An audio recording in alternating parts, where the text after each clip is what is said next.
There's a certain kind of silence, one that isn't empty, but heavy, a silence that sits in the chest, like an unanswered question. Maybe you've felt it too, the kind of silence that arrives after you've given everything, after you've waited, hoped, tried to be enough, and yet something still feels missing, not because you are not worthy, but because the way you were taught to love made you forget how powerful your presence truly is. Louise Hay used to say, "We are each responsible for all of our experiences." And for many, that phrase feels almost cruel at first. How can I be responsible for being ignored, for being abandoned, for feeling like no matter how much I give, it's never enough? But her voice wasn't one of blame. It was a voice of awakening, because when you truly understand the invisible dance of energy, when you truly remember who you are, something shifts, something liberates. You see, the feminine energy was never meant to chase. It was never designed to beg, to wait, to shrink. The feminine, in its highest form, attracts. It magnetizes. It draws in everything that is aligned, without force, without begging, without compromise.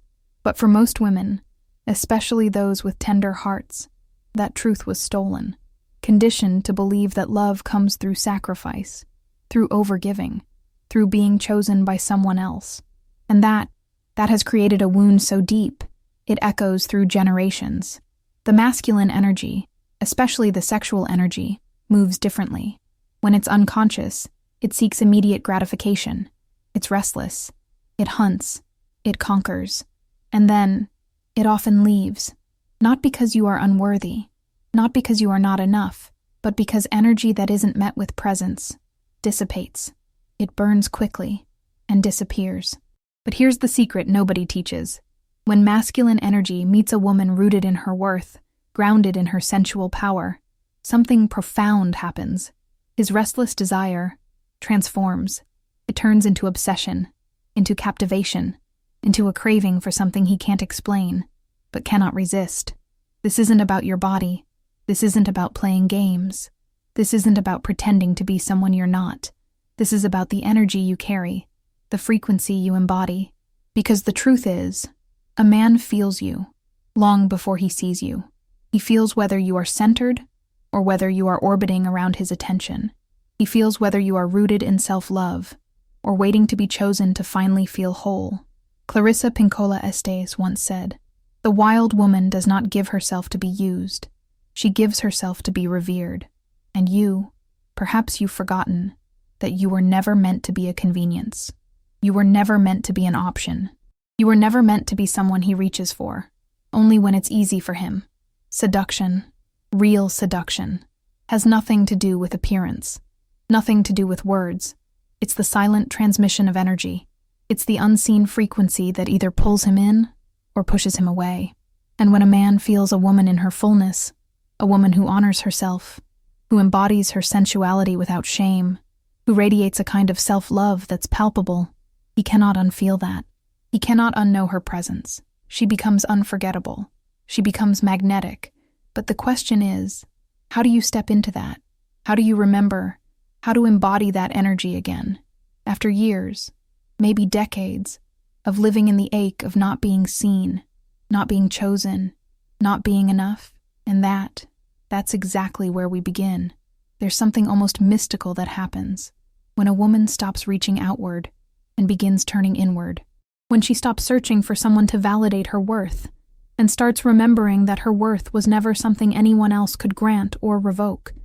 You've probably felt the exhaustion of chasing, of waiting for a message that never came, of staring at your phone hoping it lights up, only to be met with silence that feels like a punch to the soul. But something changes the moment you stop, the moment you reclaim all the energy you were pouring into him, into the waiting, into the hoping. The woman who masters her own energy doesn't beg, doesn't chase, she attracts. And this isn't a concept. It's not a theory. It's a law of energy, a frequency shift that every person, whether they understand it consciously or not, can feel. When you turn your energy toward yourself, everything starts to move differently around you, including him. There's a kind of quiet confidence that radiates from a woman who knows she doesn't need to convince anyone to stay. A woman who understands that her presence, her softness, her mystery, her sensuality is enough. And that kind of presence creates a gravitational pull, a pull so strong that the masculine can't help but respond. Because here's something that's rarely spoken out loud. Masculine desire thrives on feminine security. When you vibrate in security, he vibrates in continuous desire. Louise Hay's voice echoes here. What I give out, I get back. And this is not just about words or actions.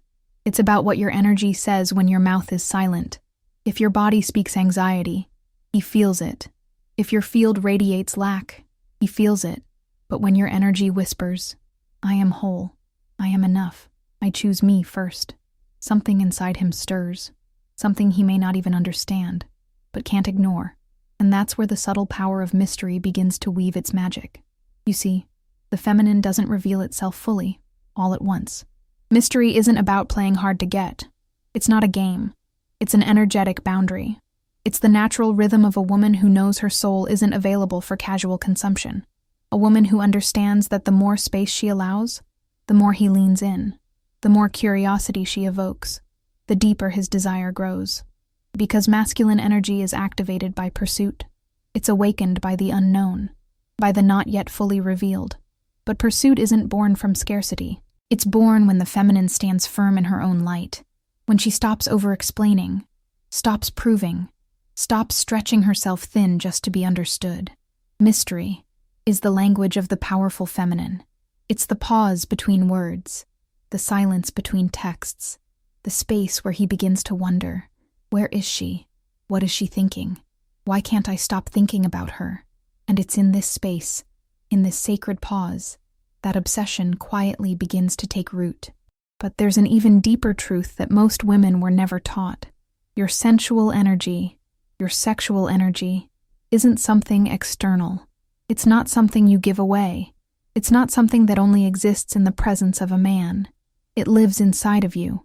It breathes within your body, your skin, your gaze, your breath. And when you reclaim it, when you choose to nurture it, without shame, without waiting for permission, you become magnetic in ways that words cannot explain. A woman who touches herself not just with her hands, but with her attention. A woman who feeds her own body with care, with tenderness, with reverence.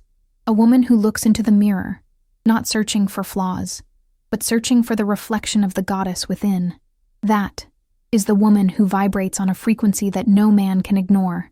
This is the sacred feminine, the energy that isn't rushed, that doesn't panic, that doesn't crumble when attention fades, because she is her own source. And when you become your own source, you begin to understand the quiet power of the pause, the sacred space between presence and absence, the moment when you realize that not answering immediately, that not being constantly available, isn't rejection. It's not punishment. It's not manipulation. It's self-respect. It's energetic containment. The pause creates obsession. The space creates desire, because energy needs room to flow.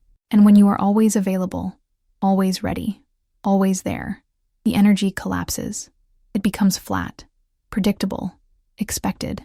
But when you step back, when you honor your own rhythms, when you let silence speak for you, suddenly, the masculine feels the pull again.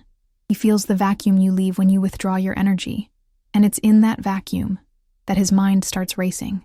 Where is she? Why do I feel this emptiness? Why am I craving her presence like air?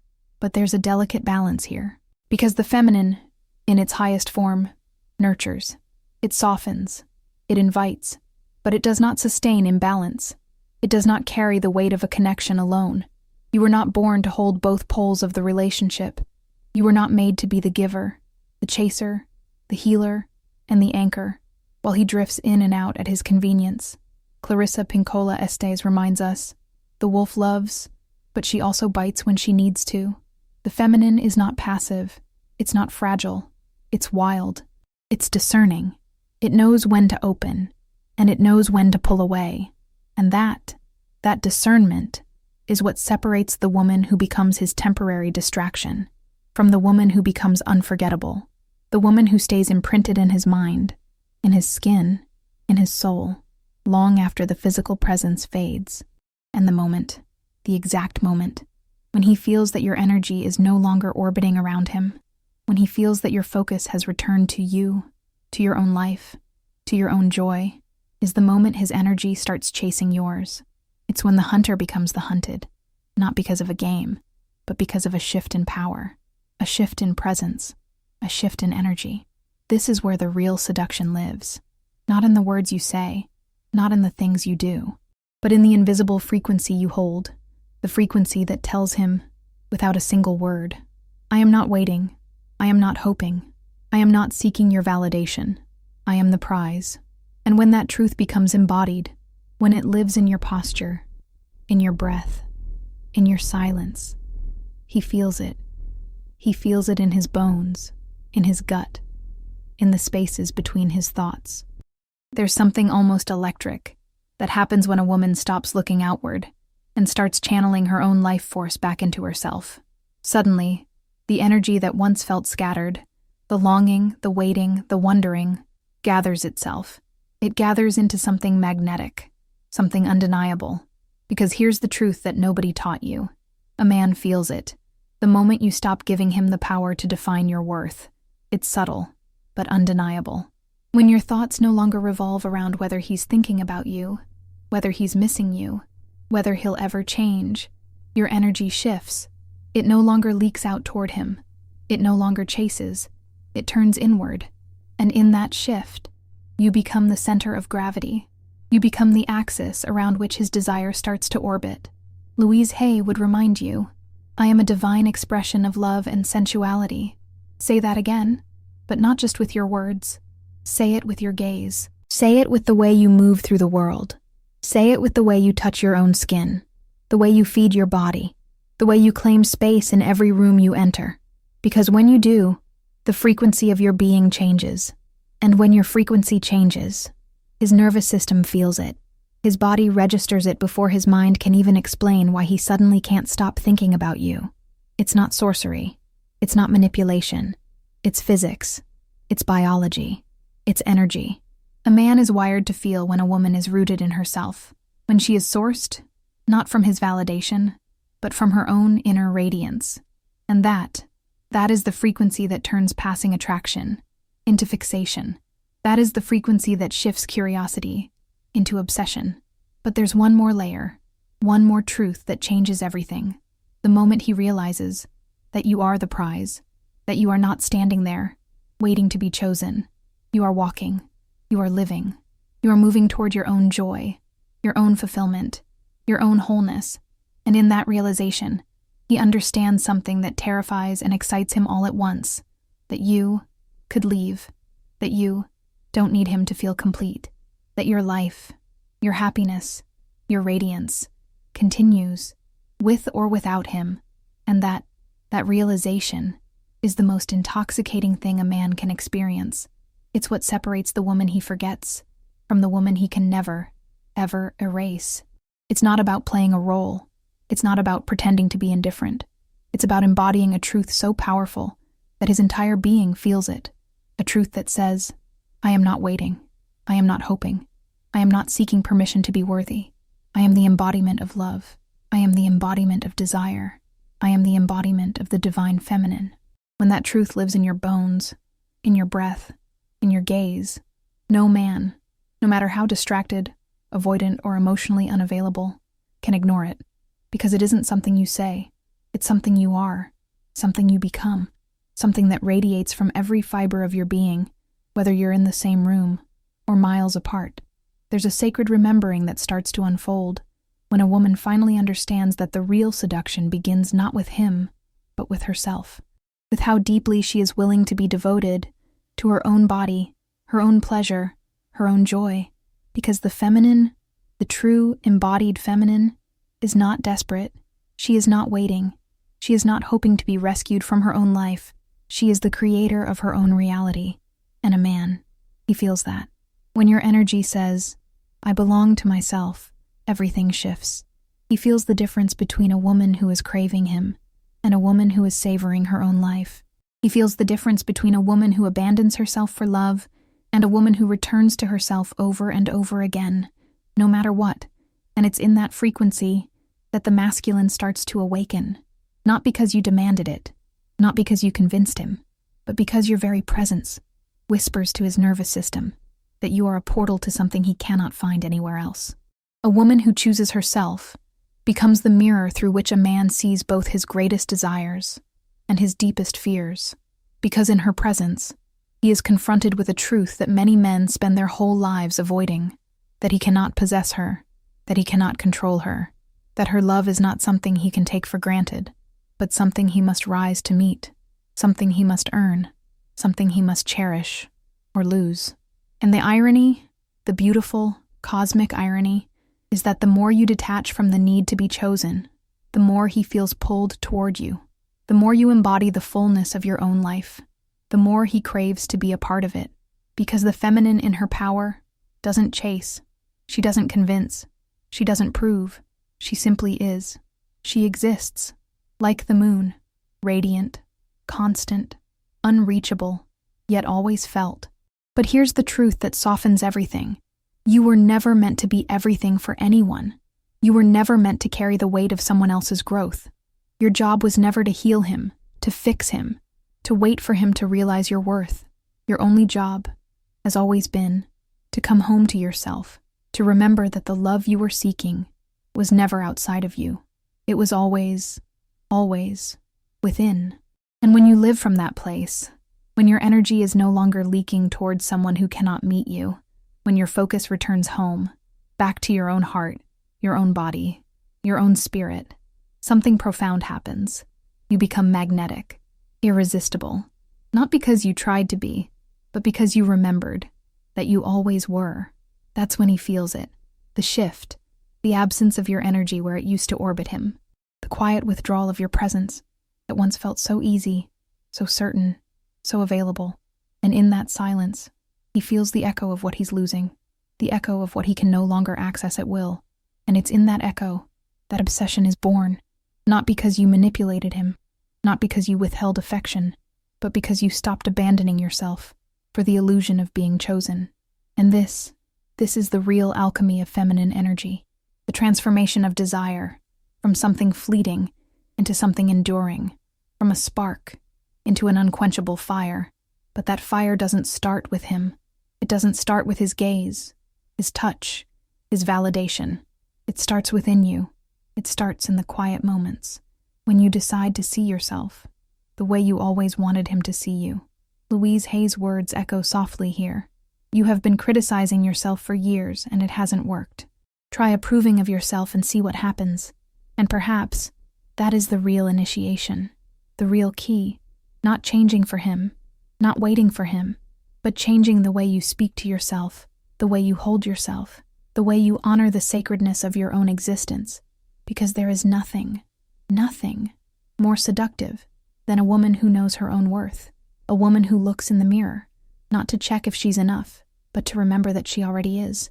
A woman who walks through the world, not wondering if someone will choose her, but wondering if they are even worthy of being in her sacred space. Clarissa Pinkola Estes reminds us, the woman who walks away from what does not honor her is the woman who returns to herself. And that is the kind of woman who leaves an imprint, not just in his mind, not just in his body, but in his soul. The kind of imprint that lingers, long after the conversations have faded, long after the physical touch is gone, long after the presence is removed, because her energy, her essence, cannot be replicated, cannot be replaced, cannot be forgotten. This is not about punishment. It's not about withholding love. It's not about creating pain. It's about resonance, about understanding that the most powerful thing you can ever do is to become the source of your own validation, your own joy, your own fulfillment. And the irony is that when you become that source, when you stop looking outward and turn inward, that's when everything starts to shift.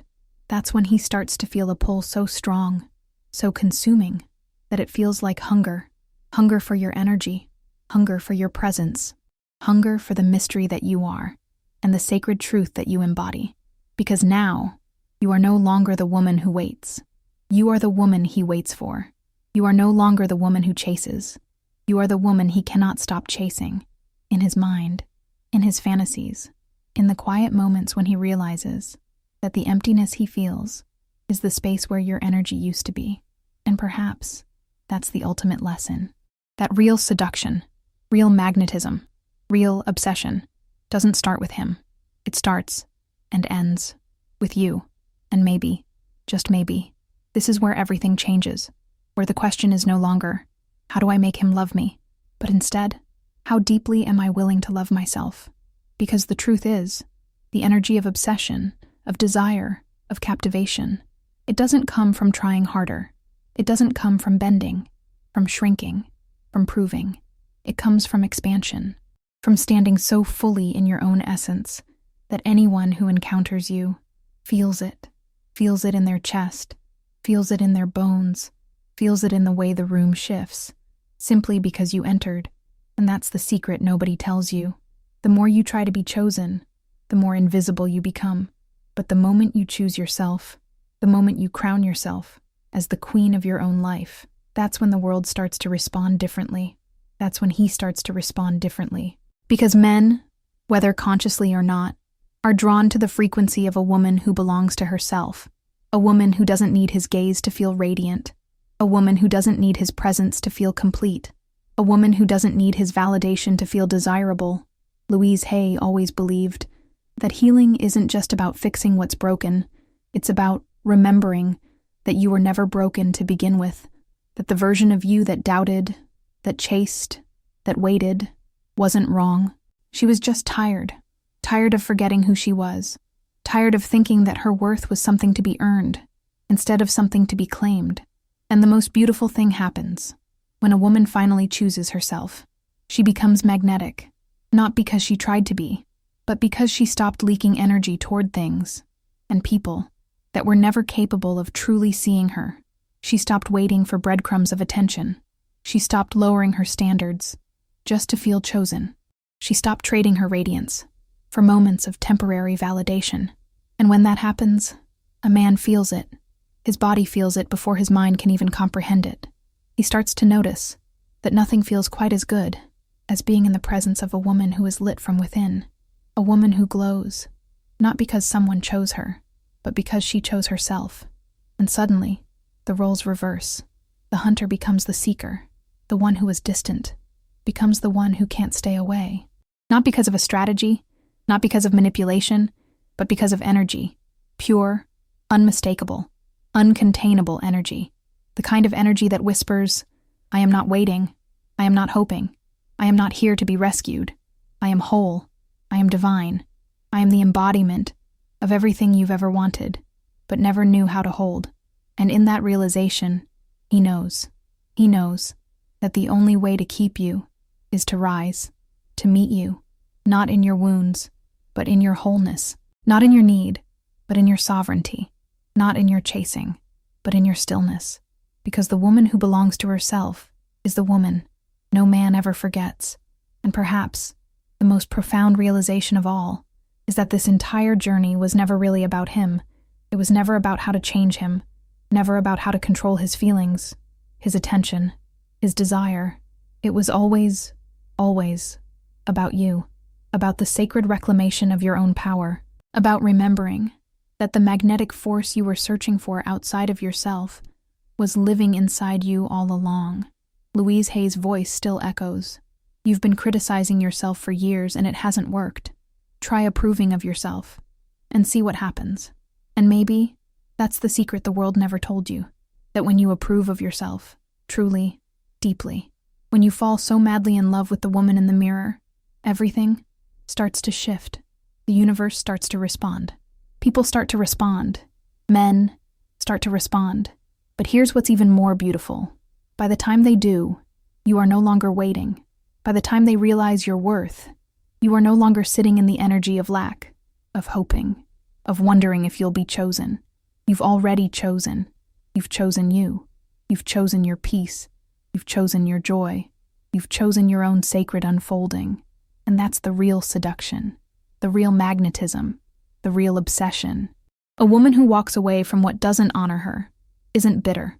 She isn't angry. She isn't hardened. She's free. Free to open her heart to something bigger. Free to welcome in a love that matches her frequency. Free to create a life so full, so rich, so radiant, that no man becomes the center of her existence, because she is the center. Her life, her spirit, her joy, her softness, her sensuality, her strength, they become the gravitational pull that draws everything aligned, directly into her orbit. And so, this isn't about making a man obsessed. It's about becoming so deeply, wildly, unapologetically obsessed with your own life, your own growth, your own beauty, that anyone who gets the privilege to be near you feels like the luckiest man alive, not because you needed him, but because you chose, from fullness, from sovereignty, from love. And that's the kind of love that never feels like captivity, never feels like sacrifice, never feels like self-abandonment. It's the kind of love that feels like freedom, like expansion, like truth. So as you let these words settle, take a breath, a deep, sacred breath. Let it remind you that you are the woman you've been waiting for. You are the love you've been searching for. And the moment you truly believe that, the world will never look the same again. If this message touched something deep within you, remember to subscribe, to stay connected to this sacred space of healing, growth, and awakening. And if you feel ready to go even deeper, click on the video that's appearing on your screen right now. There's more waiting for you there. More wisdom, more clarity, more love, because your journey is only just beginning.